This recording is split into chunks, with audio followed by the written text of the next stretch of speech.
Welcome to the Boxing Bookie. We are back. It's good to be back. Got a good one for you here today. Going to get into Craig Richards and Padraig McCrory in what should be a competitive fight, entertaining fight, guys. Before we get into that, please like, share, and subscribe. Follow 3Boxing blog on all forms of social media. Smash the like button.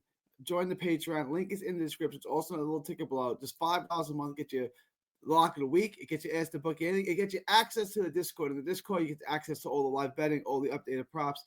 It's the absolute best gambling advice anyone in the non-boxing universe. It's all yours for just $5 a month. So join the Patreon, get the lock of the week, get the Discord access, get all the best gambling advice for just $5 a month. After you guys do that, head on over to carnivalbar.com. That's carnivalbar.com. Use promo code boxing at checkout to save 10%. It's a meal in your pocket. It's the world's only high-fat, grass-finished beef bar that replaces a meal while on the move and serves for years. Get your travel autonomy and freedom back. CarnivalBar.com. Use promo code BOXING at checkout to save 10%. It's the nutrition of a steak, the convenience of a bar. CarnivalBar.com. Then when you guys are done with that, head on over to Texas Boxing Scene. That's Texas Boxing Scene on YouTube. All proceeds are going to go to autism research and recovery. Texas Boxing Scene on YouTube. All right, y'all, let's get into today's show.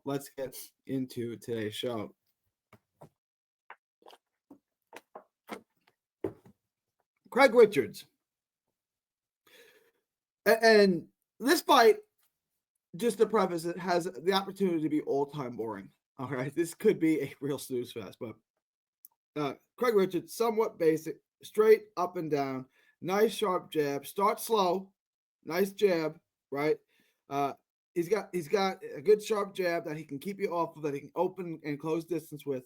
Mostly likes to be at range, but his jab's obviously his best punch. It's going to be the same thing for McCrory, and it makes me think a lot of this is going to be a jabbing contest, and with Richards is going to largely win because he's faster. He's got a little bit better slip and movement to him. Controls the ring, high level skills, good boxer. He's got good skills. He's got sharp skills. He controls the ring. He's come up just short against the highest level guys. Bivol, Watson. He's good though. But he just, like that B+ fighter. He loses to the A fighters and beats everybody else. And that's kind of where he is. He's selective and accurate with his shots. He likes to fight at range. Both guys like to be at range, and that's going to be a theme here. He's a high IQ fighter. He blocks shots really well.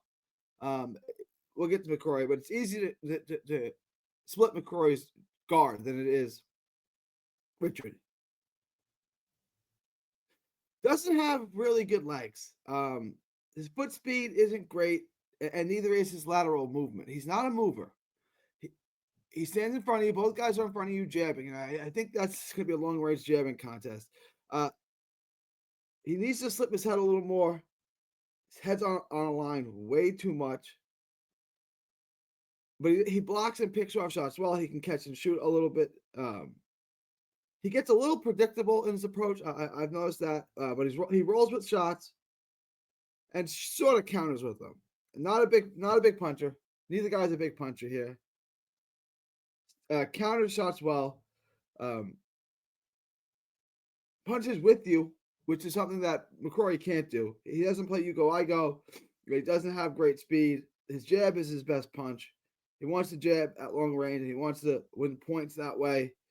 Extremely patient. He needs to pick up his volume at times because he could be really good, but there's just no urgency in him. And he starts slow. He needs to start fast here. You don't want to let McCrory get ahead of you. On the cards, McCrory,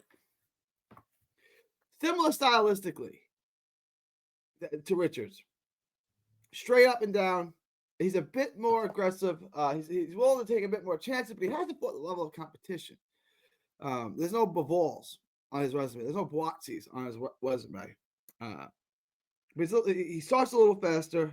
He's not as tight and clean. Like I said, it's easier to split his guards. It's easier to hit him to the body. It's easier to hit him than it is Richards.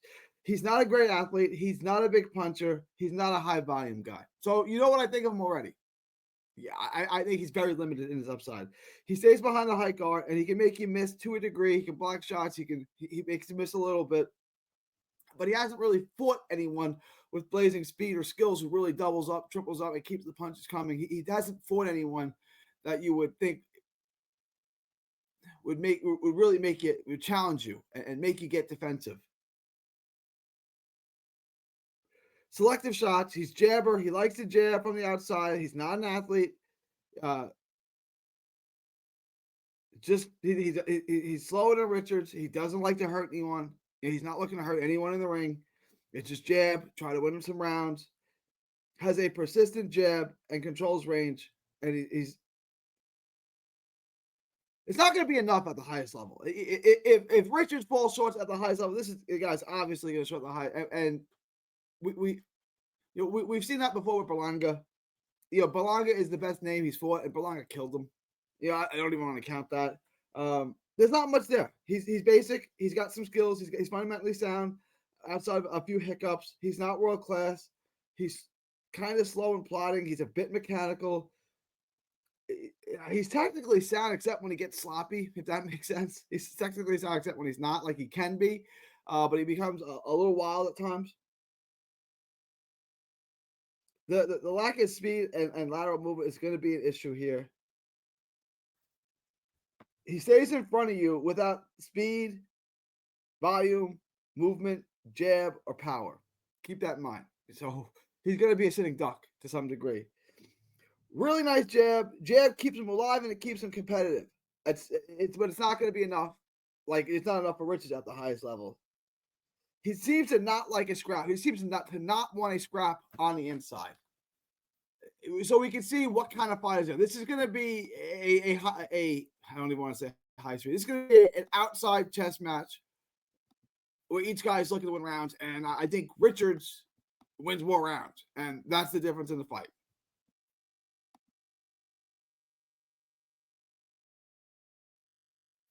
If we had the over, I would say take the over. We don't, so just take Richards money line.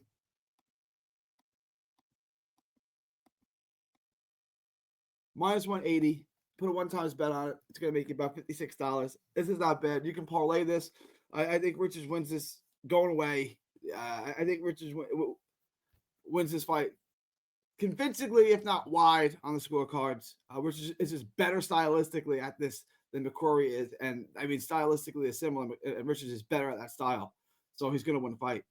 McCrory, he's not going to really have any answers. He's not going to pick up the pace. He's not going to pick up the volume. He's not going to knock him out. He's not going to look to knock him out. So Richards wins this fight, I think, relatively wide on the scorecards. Let me know what you guys think. Leave your thoughts, comments below. Please like, share, and subscribe. Follow 3D Boxing Blog on all forms of social media. It is February 27th, 2025, from Texas to the world. Thank you, and God bless. Don't miss a tweet, post, story, or video. 3D Boxing is on Twitter, Instagram, and Facebook. Hit the subscribe button now to stay inside the ring.